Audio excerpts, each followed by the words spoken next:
Halo semuanya, Valar Morgulis. Episode 4 yang berjudul King of the Narrow Sea baru aja rilis. Yuk langsung aja kita bahas. Kita rekap dulu apa yang terjadi di episode 4, tapi seperti biasa sebelum kita mulai, ini akan mengandung spoiler. Jadi baiknya nonton dulu episodenya, baru balik lagi ke video ini. Episode 4 ini makin seru aja ya, dimulai dari agenda tur pernikahan yang dilakukan Rhaenyra dalam rangka mencari jodoh. Didampingi Barmun Baratheon dan juga Sir Criston Cole, Rhaenyra membuka audisi siapa pendamping yang tepat untuknya. Sayangnya nggak ada satupun pria yang membuatnya tertarik dan dia pun memutuskan untuk pulang ke King's Landing.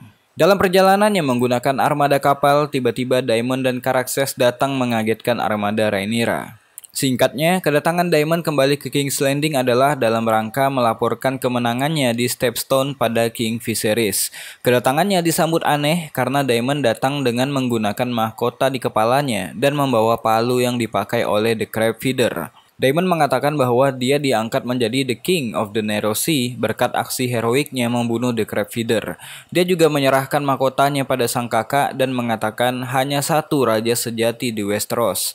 Daemon kemudian mempersembahkan mahkotanya pada King Viserys. Dia pun kemudian disambut kembali oleh kakaknya.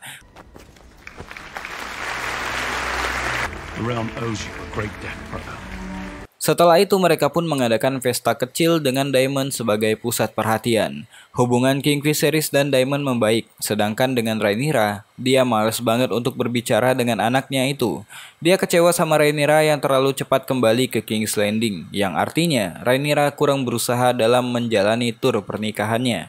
Di lain waktu, Rhaenyra curhat pada Daemon tentang tur pernikahan yang disuruh oleh ayahnya. Daemon memberikan pandangan pada Rhaenyra bahwa pernikahan hanyalah pengaturan politik. Setelah menikah mereka bisa melakukan apapun. Rhaenyra cuma nggak mau dia bernasib sama dengan Queen Aemma ibunya yang harus mati karena dipaksa melahirkan ahli waris. Ketika di rapat Small Council Meeting, mereka membahas tentang pergerakan Corlys Velaryon. Nyatanya, setelah King Viserys menolak menikahi Laena, House Velaryon rencananya akan menikahkan Laena dengan penguasa laut di Braavos. Tentunya King's Landing harus bergerak cepat untuk mendapatkan House Velaryon kembali sebagai aliansi. Pada malam hari ketika Rhaenyra kembali ke kamarnya, dia mendapatkan bingkisan dari Daemon berupa baju untuk menyamar dan sebuah rahasia bahwa kamarnya ternyata terdapat pintu rahasia menuju keluar sehingga dia bisa pergi tanpa sepengetahuan Sir Criston Cole yang ada di depan pintu. Daemon membawa Rhaenyra pergi keluar tembok kerajaan, di mana Rhaenyra bisa melihat apa yang dilakukan rakyat kecil dari dekat. Bahkan Daemon mengajak Rhaenyra ke pertunjukan teater dan dari pertunjukan komedi itu, Rhaenyra tahu kalau dia nggak disukai sebagai pewaris. Namun kata Daemon, mereka hanyalah orang yang tahu kalau pewaris raja mesti seorang laki-laki. Setelah dari tempat itu, Daemon mengajak Rhaenyra ke tempat pelacuran. Dia kembali mengedukasi Rhaenyra bahwa pernikahan nggak melarang mereka untuk meniduri siapapun, anjay. Awalnya Daemon bakal in the hoy nih sama keponakannya sendiri, tapi untungnya nggak jadi. Dia kemudian pergi meninggalkan Rhaenyra. Karena ditinggal pamannya, Rhaenyra pun kembali ke kastil. Nafsu udah keburu di ubun-ubun nih, tapi nggak terselesaikan oleh Daemon. Akhirnya Rhaenyra merayu Sir Criston untuk in the hoy, anjay.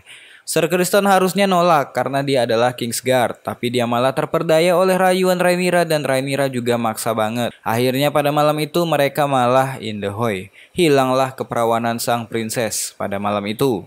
Kabar Rhaenyra yang terlihat di rumah pelacuran bersama Daemon pun disampaikan seorang utusan dari mata-mata Otto Hightower.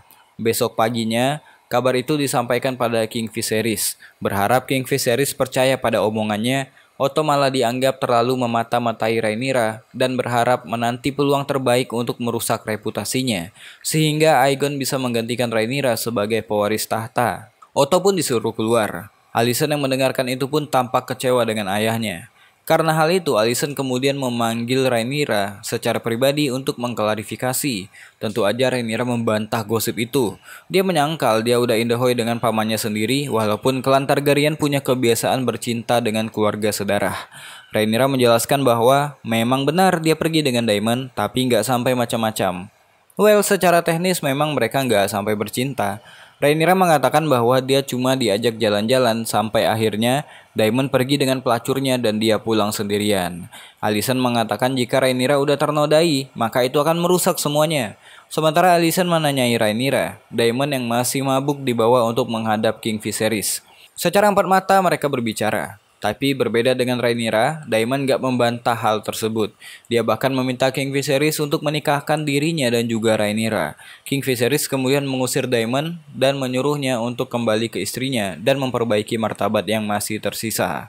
Alicent dan King Viserys kemudian membahas hasil klarifikasi mereka masing-masing. Alicent mengatakan bahwa dia percaya pada Rhaenyra dan dia percaya Rhaenyra masih perawan. Alicent yakin Daemon gak menyentuh Rhaenyra. Ya iyalah, orang pelakunya Ser Criston Cole. Rhaenyra pun dipanggil untuk menghadap ayahnya. Lewat belati Valyrian Steel, King Viserys kembali mengingatkan Rhaenyra tentang beban warisan yang diberikan padanya sebagai pewaris tahta.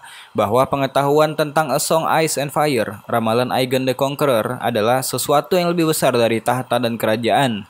Tugasnya sebagai raja lah yang menyatukan kerajaan, bukan memecah belahnya. Karena ulah Rhaenyra tadi malam menimbulkan berbagai macam persepsi, King Viserys menyuruhnya untuk menikahi Laenor Velaryon tanpa protes. Rhaenyra mengatakan dia akan melakukannya jika King Viserys melakukan tugasnya sebagai raja terlebih dahulu, yaitu memecat Otto Hightower sebagai The Hand, karena dia udah mementingkan dirinya sendiri dan berusaha mati-matian supaya Aegon II ditunjuk sebagai pewaris tahta menggantikannya. Di lain kesempatan, King Viserys memanggil Otto Hightower dan langsung mengatakan bahwa Otto yang dia kenal sekarang adalah Otto yang berbeda seperti ketika Otto menjadi The Hand buat kakeknya dulu. Otto yang sekarang punya misi tersendiri untuk menjadikan cucunya sebagai pewaris tahta. King Viserys bahkan mengatakan semuanya seperti sudah terencana sejak Alicent mendekatinya. Karena kepentingannya udah nggak sama dengan kepentingan kerajaan dan penilaiannya udah nggak bisa dipercaya, King Viserys memecat Otto sebagai The Hand. Di ending episode, Maester Mylos datang ke kamar Rhaenyra membawakan sebuah teh atas suruhan King Viserys. Itu dia, rekap episode 4 King of the Narrow Sea. By the way, sebelum kita bahas apa yang terjadi di episode 4 ini, episode apa sih anjay? Di Game of Thrones kita harus mendekati akhir season dulu loh, baru dapat adegan yang nyesek. Ini baru episode 4 coy, udah nyesek gini. Rhaenyra. Oke dah, kita langsung review aja nih. Sekalian kita bahas apa yang bisa dibahas berdasarkan adegan di episode 4. Yang pertama, ketika Rhaenyra menjalani tur mencari jodohnya, kita tahu kalau itu bukan di King's Landing. Awalnya saya pikir ini adalah kastil di Stormlands, tepatnya di Storm's End, alasannya karena ada Bormund Baratheon yang duduk di samping Rhaenyra. Tapi melihat yang hadir adalah perwakilan dari House Frey, House Matt, dan House Blackwood yang notabene ada di Riverland, mungkin bisa saya bilang pertemuan ini ada di Riverrun, tempat House Tully. Daemon Targaryen setelah pulang dari Stepstone kita pikir dia akan menjadi orang yang berbeda. Nyatanya dia tetap menjadi Daemon yang pergerakannya susah diprediksi. Nyatanya dia balik ke King's Landing bukan untuk King Viserys, melainkan untuk Iron Throne dan Rhaenyra menjadi orang yang dicintainya. Seperti yang kita tahu di episode 1, kita udah diliatin chemistry antara mereka berdua. Rhaenyra mungkin suka dengan Daemon pamannya. Bisa dilihat ketika menjalani tour, pikirannya ada pada Daemon. Terus kita ngeliat gimana ekspresinya Rhaenyra ketika Daemon dan Caraxes kembali ke King's Landing. Apalagi ketika Daemon mengajaknya keluar malam. Rhaenyra seakan-akan mengesampingkan Daemon sebagai pamannya karena kebiasaan Targaryen yang incest. Ketika mereka di rumah bordil, saya suka dengan pengambilan gambarnya. Maksudnya bukan adegan telanjangnya boy, enggak.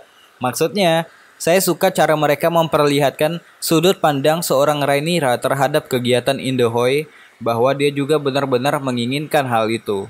Kemudian Daemon memanfaatkan Rhaenyra supaya dia bisa melakukan pendekatan dengan King Viserys. Tapi di adegan yang itu, kita bisa ngelihat kalau Daemon gak mampu melakukannya. Bahwa faktanya di lubuk hatinya yang paling dalam, dia tahu yang dia lakukan adalah hal yang gak benar. Mungkin dia mau ngagetin Rhaenyra, tapi Rhaenyra ternyata malah lebih excited daripada dia. Akhirnya Daemon milih lari, karena tipikal Daemon itu dia yang harus ngontrol orang lain. Ulah Daemon tadi jadi kayak membangkitkan sesuatu dalam diri Rhaenyra bahwa have sex adalah buat kesenangan. Ketika balik ke kamar, nafsu udah diubun-ubun dan cuma Ser Criston, laki-laki yang good looking pula, yang ada di sana, yang bisa diajaknya bermain. Mereka berdua udah buat dosa nih. Yang pertama buat Rhaenyra, seorang princess harusnya tetap perawan sampai dia menikah nanti. Terus buat Ser Criston Cole, Selain dia ngilangin keperawanan pewaris tahta yang mana itu buat suaminya nanti, sebagai Kingsguard dia juga udah disumpah untuk tidak begini. Malam itu sebenarnya Sir Criston udah ngelanggar sumpahnya sebagai Kingsguard. Sementara itu Otto Hightower menyambut kabar ini sebagai kabar bagus untuk mengacaukan reputasi Rhaenyra sehingga Aegon cucunya bisa dipilih sebagai pewaris tahta. Tapi dilema juga sebenarnya, karena Otto berharap King Viserys dapat kabar ini dari orang lain, bukan dari dirinya. Otto sebenarnya sosok yang suka dengan King Viserys sebagai raja. Menyampaikan kabar ini tentunya akan merusak mood King Viserys, tapi karena niatnya menjatuhkan Rhaenyra dan Daemon,